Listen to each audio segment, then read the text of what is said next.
Hi, this is Mike Geppetto with the PHRA, and I'm here with David Moore.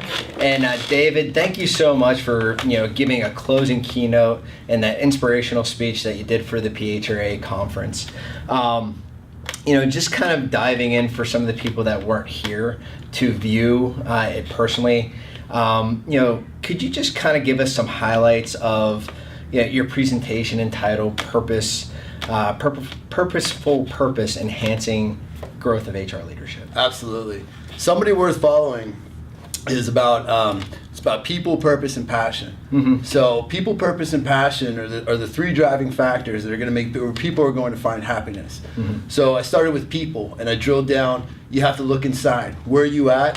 Where do you want to be? And how are you going to get there? Mm-hmm. So we have to find that, and then we have knowledge. We spoke about knowledge, and we spoke about wisdom. We spoke about understanding where you're at, but we spoke mostly about how you're going to get there, using the wisdom to actually follow through, to actually get where you want to be and being that person. Because if you become the person that if you put the best possible you forward, people will follow, and the right people will follow. So you're in the human resources. I mean, your business is people, and your business right now is to go out and is to draw the best and the brightest. So you want to put the best possible you forward, and that's what's going to bring the people to you.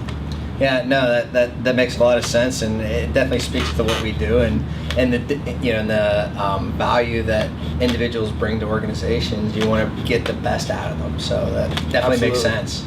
And then passion, we spoke about passion, micro passions, having different micro passions. If you look at it on a large scale, you take your musicians or your artists, or you take like the Tom Pettys and people like that. Yeah. I mean, it's such a large scale, it's hard for us to relate to, because we have micro passions. We have multiple passions where we feed from those, and your passion might be out in the community, but that might not be the way that you can actually feed your family or take care of your family. So you have to have multiple micro passions, and you have to work those into every part of your life.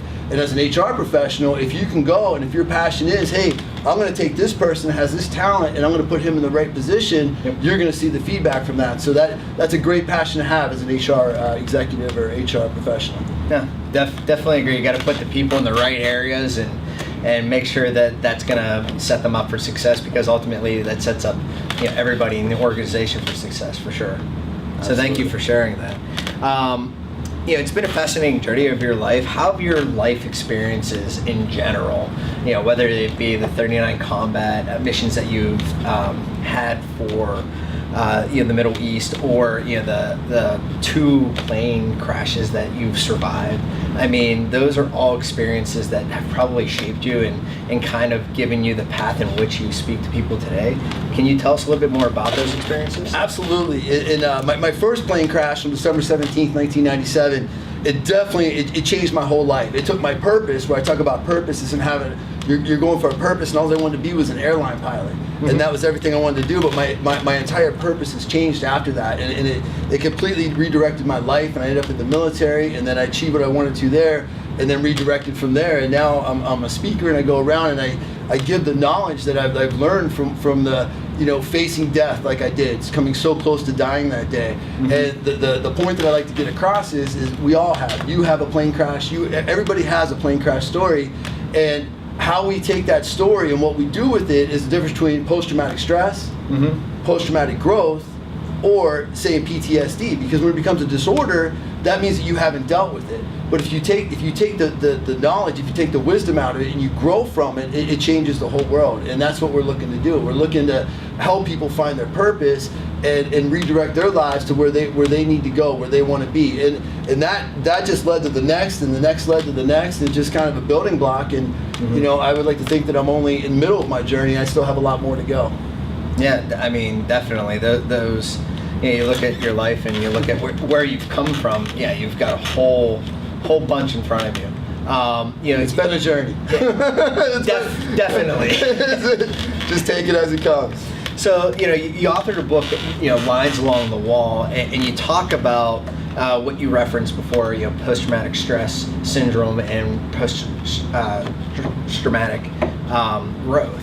Can you just speak a little bit more about that in your book, and how did you come up with the the book title of Lines Along the Wall? Well, Lines Along the Wall, for me to even author a book was pretty amazing. Like if you'd have picked the least likely newspaper here in Pittsburgh did an article about me, and it happened to be my 11th grade English teacher. And he said, if you would have picked the least likely person to ever write a book on life, it would have been David Moore.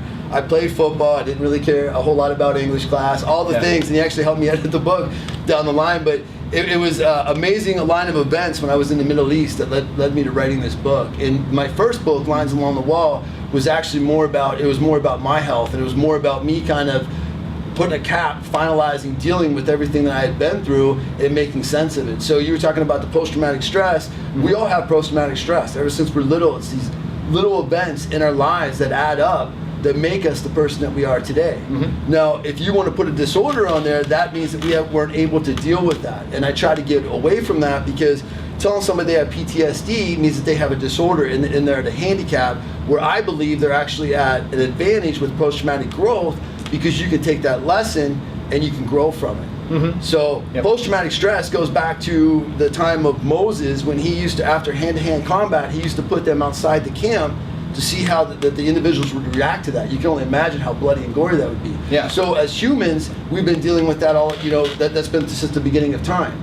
So it's how we deal with it, and my whole point is, take those experiences and use them for good, use them for your advantage, and grow from it and help others in their journey for their people or purpose and passion in life.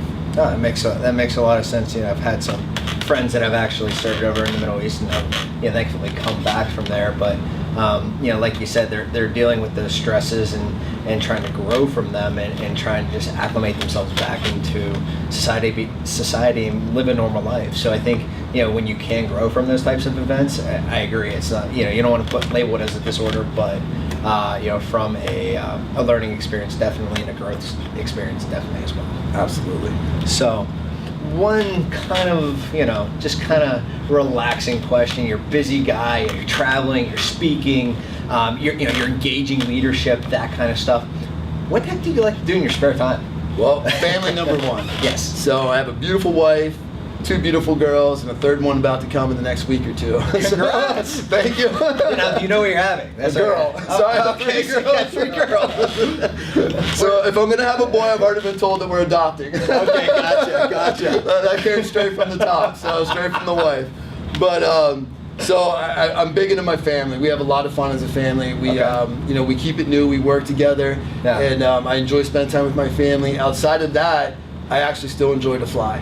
I love to fly. I fly for my own personal, my personal whatnot. I get out there, my personal adventures. I fly to places when I can, and then I also still do a little bit of teaching. So I love to teach, and there's nothing more rewarding to me. Flying, teaching, or I do. Yes, okay. Yeah. So I give some time up at I helped a flight school get started up here. Actually, not too far from here, Beaver County, where I got to start at.